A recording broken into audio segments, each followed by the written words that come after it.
Well, good morning, church. I'm going to start by testing your memory. I wonder, can you remember your biggest question growing up? Can you remember? Have a quick think. Questions are a big part of us finding our way in the world, making sense of the world around us. A good question really has a way of cutting to the heart of things, doesn't it? Every family has funny and awkward moments, don't they? Things that stick in their memory, things that get retold and relived. When I was about 6 years old, apparently I was fascinated by smoking, of all things. What it was, why people did it. And then I learned that it was bad for you and that it can even kill you. And this actually caused me great concern because my granddad smoked. So one Christmas, between Christmas Day meal and waiting probably for the Queen's speech to come on and open our presents, apparently I took the opportunity. Armed with this new information, I walked straight up to my granddad in the middle of Christmas chaos and said, "Granddad, why do you smoke? I don't want you to die." The room apparently went silent. I mean, you can imagine. And apparently he just picked me up, he gave me a hug, and I'm told that from that day on, he stopped smoking cigarettes. Now, the thing is, people in our family had been talking to him apparently for years about this, but not his 6-year-old grandson, who genuinely couldn't understand and genuinely cared and asked an innocent but pointed question. A thought-through question can have a huge impact on how we live. Our questions change as we get older, don't they? But we still have questions, don't we? And in today's text, we're going to find that Paul helps us answer two of the biggest questions I think people really have ever asked about any worldview, Christianity in this case, but really any belief system. Number one, is it true? And number two, will it do me good? In other words, is Christianity objectively true? Can I trust Jesus' claims? What are the facts? And secondly, if it is true, will it do me good? Will I flourish? Will the experience of believing it be a good one? The first question centres around the facts, the evidence, what we can be sure of. And the second question is about the lived experience of what it's actually like. Both questions, though, are important. And at different times, different cultures, I think, have maybe put more weight on one of them or more weight on the other. But I think both need to be answered. For you to trust in something, to put your trust in something, to have confidence that it's true, and for it to be an enjoyable experience, you need to have confidence it's also going to do you good. And I think that as we think about this is actually how we operate in life all the time. Let me give you a quick example. If you've ever been fortunate enough to buy your own house, firstly, what do? Well, you speak to someone who knows the facts, don't you? Is this house worth the money? Is it worth what they're asking for it? Is it good value? You send in a surveyor to tell you the facts, things that you don't know. Then you get a solicitor, again, someone who can do things you can't do, to chase the paperwork, to get the proofs, to get the evidence, to working out that it doesn't have Japanese knotweed growing underneath or whatever it might be. You get the evidence together, you trust the professionals. But that's not it, is it? Once you've got the facts, you also want to experience the house. You visit it. You try and picture yourself there. You think, is this actually going to be somewhere I'm going to enjoy living? Do I want to be here? Is this going to be good for my family? Is this going to be an enjoyable experience? And just one of those questions, answering just one isn't enough. We need both answers. And it's the same with our beliefs. It's the same with any worldview worth its salt. It can answer both. It has to be intellectually rational and trustworthy. It's also got to be relevant to your life experience. I've got good news for us today. The Apostle Paul, in this letter to the Galatians, we see he answers both our questions. But firstly, where are we? Where are we up to? Well, we learned in Galatians, we learned last week that Galatians is all about grace. Grace is the unmerited favour of God. Grace is God saying to a sinful and broken mankind, you deserve nothing. Your actions and thoughts and desires have led you to death and separation from me. But because of what Jesus has done, because of his life, death and resurrection, when you trust in him, you receive his righteousness. You swap your sin and mess and brokenness for his holy, perfect righteousness. That's grace. Crazy. Totally undeserved, totally unmerited. You had no right to ask for it. It's a gift. And it's pretty good news, isn't it? It sounds to me like pretty good news anyway. It would be like, imagine you at your job, and then you're at work and someone comes in and says, hey, I'm going to come and do your job now. And you go, what about me? What's going to happen to me? Like, no, you're still going to get all the pay, still going to get all the benefits. I'm just going to do the work on your behalf. Some of you are thinking, is this prophetic? No, it's not, but it's a good example. How amazing that somebody would come and say, I'm going to do all the work. I'm going to pay all the costs. You're going to get all the benefits. It's incredible. That's grace, that God would do that for us. This was the good news that Paul left the Galatian church with, the gospel of grace. God working on our behalf for something that we could never have done ourselves, that something we could never have asked for, but he gives it to us as a gift. This is unique to the Christian faith. It's what makes Christianity stand out among all other worldviews. And most people think it's crazy, because what makes sense to most people is like a gospel of kind of self-improvement, a way of life where you follow certain rules and codes and you earn your way to acceptance. And that's really what is started to be taught in Paul's church when he's gone. So he's not happy about this. You've got these people who are referred to as just some people, that's all we're told, twisting and distorting grace. Saying, well, Paul kind of got it wrong, or he didn't quite go far enough, he left some bits out. You now actually need to not just have this grace that because of what Jesus has done for you, you also need to adopt these practices and codes, and you need to do certain other things to make yourself acceptable to God. So there's this huge conflict going on between grace and this other teaching. You've got these two opposing ways to live. And in lots of ways, I think it can be similar to us today. There's no shortage of ideas and worldviews to choose from, is there? There's lots of people with lots of opinions about what you should believe is true. So how do we know? How can we trust the God of the Bible? How does Paul convince them that he's to be trusted, that he's telling the truth? How does he show them that that they can trust in God's grace alone, that they don't need to add to it? And why should we be convinced? Well, firstly, he shows them that grace comes through revelation, not speculation. Grace comes through revelation, not speculation. Verse 11, let's read together. I want you to know, brothers, that the gospel I preached is not something that man made up. I did not receive it from any man, nor was I taught it. Rather, I received it by revelation from Jesus Christ. Where's this good news come from? It doesn't come from the earth. It's not thought up by clever men, by philosophers, by politicians. It doesn't come from pithy statements. It doesn't come from slogans or life coaches. It's not thought up by us, but it's revealed to us. It doesn't come up, but it comes down from God, revealed by Jesus. What's the difference between revelation and speculation? Well, let's just take a moment to compare and contrast. Paul actually does this all the time in the letter of Galatians, and it's one good way of working out what he is saying from what he's not saying, and he compares these two ideas. So firstly, let's take the first one. Revelation is from God, revealed in the person and work of Jesus. Speculation is from mankind.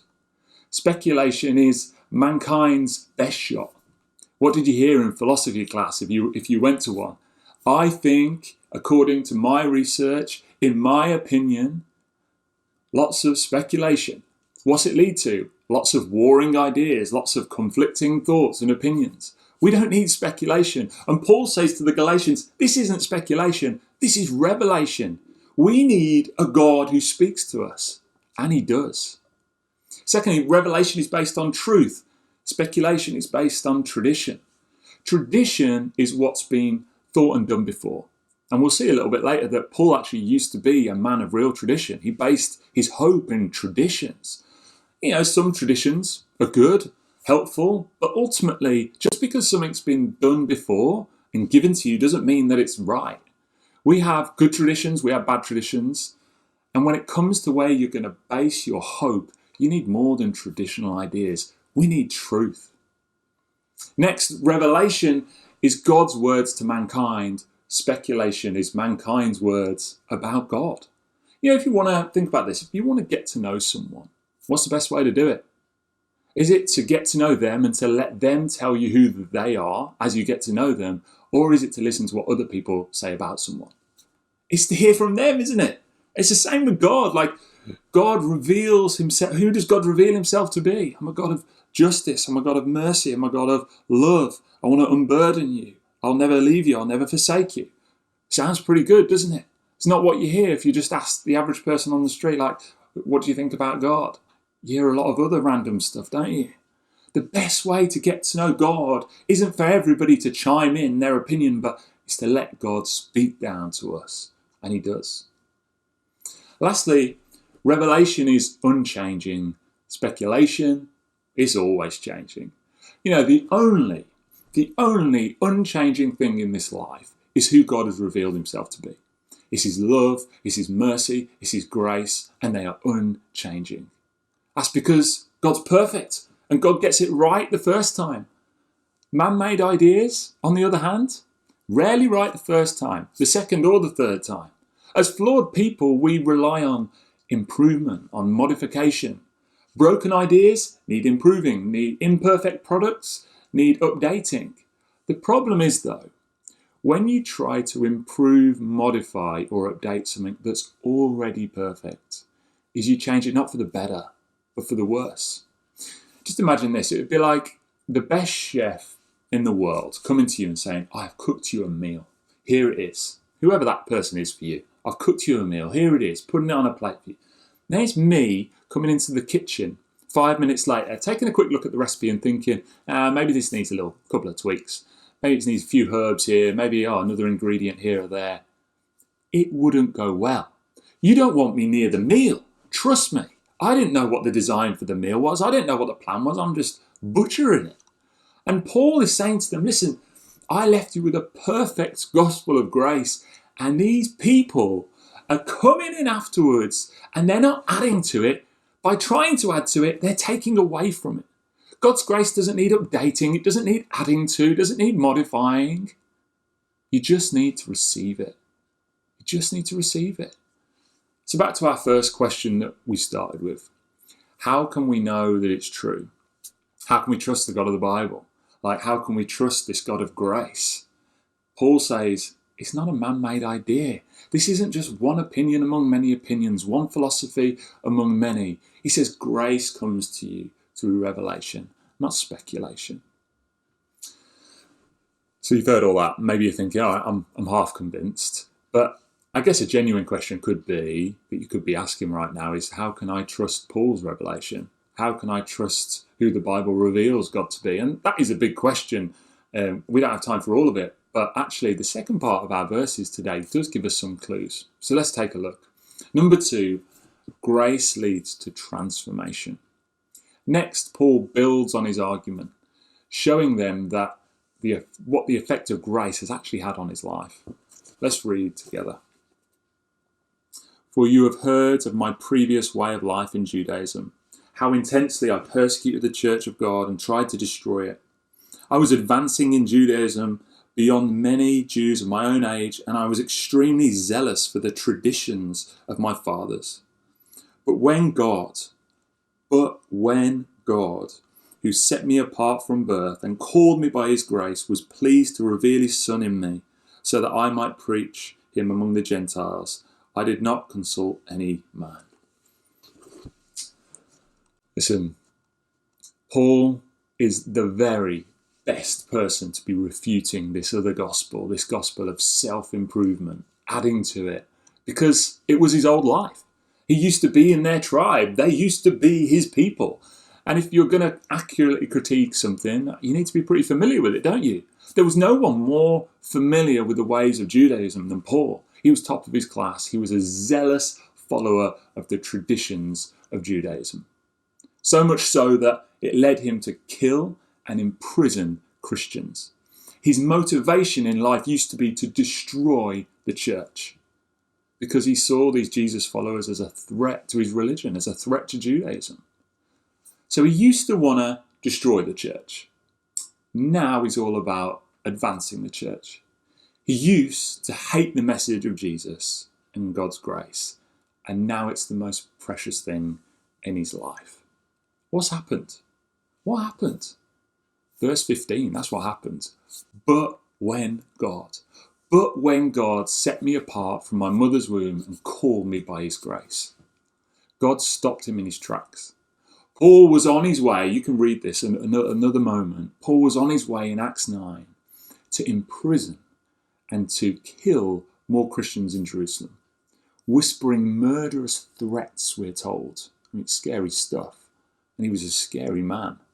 And God met with him. God blinded him on the road to Damascus. Jesus spoke to him and said, "Why are you persecuting me?" And Paul's life was changed overnight.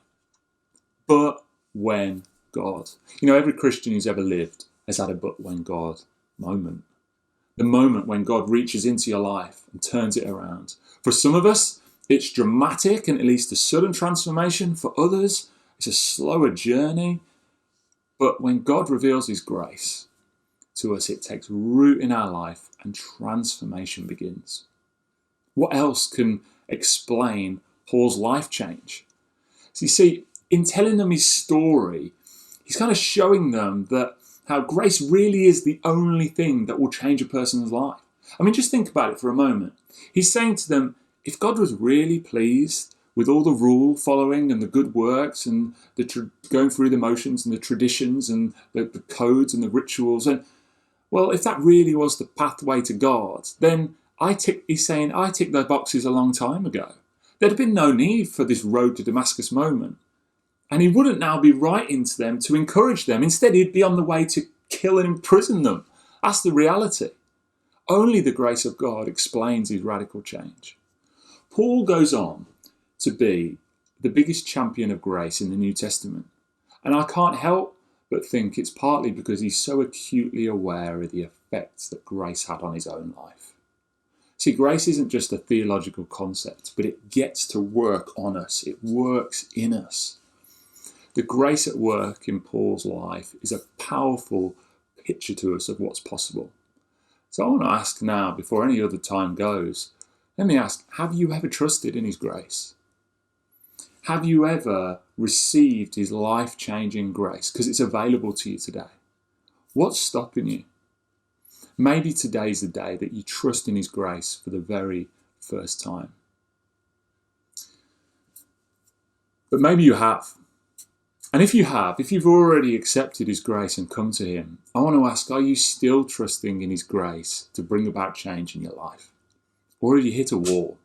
Like, are there some areas in your life where you just know that change is needed, but the progress, man, it just feels slow? I certainly do.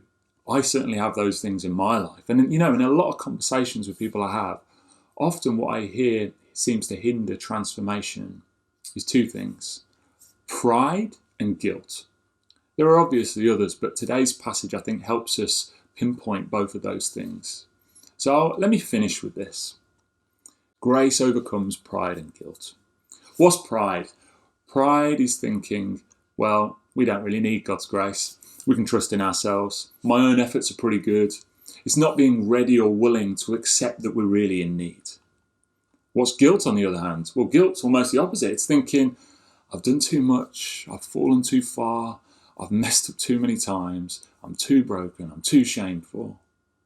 And what's fascinating is that pride, our sense of, I don't need God's help, and then guilt, the feeling of, I'm too far from God. It's like they're opposite ends of the spectrum. You've got the self-exalted over here, and you've got the self-deprecating over here. One relies on a high view of yourself, and another a low view of yourself. And grace comes in and overcomes both barriers. It's incredible. It pulls us out of both ditches that we could fall into. How? Well, grace isn't about what we've done. It's about what God's done on our behalf. See, pride's all about us. How great we are, how we don't need much, and it's all about what we've done. Guilt, on the other hand, it's about us still. How bad we are, how far away we are from God, and what we haven't done. Grace is all about what God has done. See, it's not really about us. It's about him. It's about him. No one is so good, this is incredible, no one is so good that they don't need the grace of the gospel. And at the same time, no one is so bad that they can't receive the grace of the gospel. See, Paul was deeply religious. You saw that, didn't you? He excelled in every way, we're told, but he needed grace. Paul was also deeply flawed. We're told he was a murderer, yet grace could still reach him. Yet grace could still reach him. You know what? Today, if you're feeling pretty good about yourself, feeling pretty good about how you're doing right now, you need his grace. And today, if you're feeling pretty far away from God right now, guess what? You need his grace. And the good news for us today is that there is grace for us. He is ready to give it to you. Are you ready to receive it? Let me pray for us. Jesus. Father, thank you for the gospel of grace. Lord, thank you so much that we can trust in it, that it is a sure foundation for our feet. I pray now that just as Paul received it, he had a fresh revelation, I pray that we would have one too. Lord Jesus, I pray, do whatever you need to do in us for us to receive your grace afresh today. And Lord, I also pray that we would enjoy it, that we would celebrate it. And Lord, I pray that it would transform us like it transformed Paul. In your name, Jesus, for your glory we pray.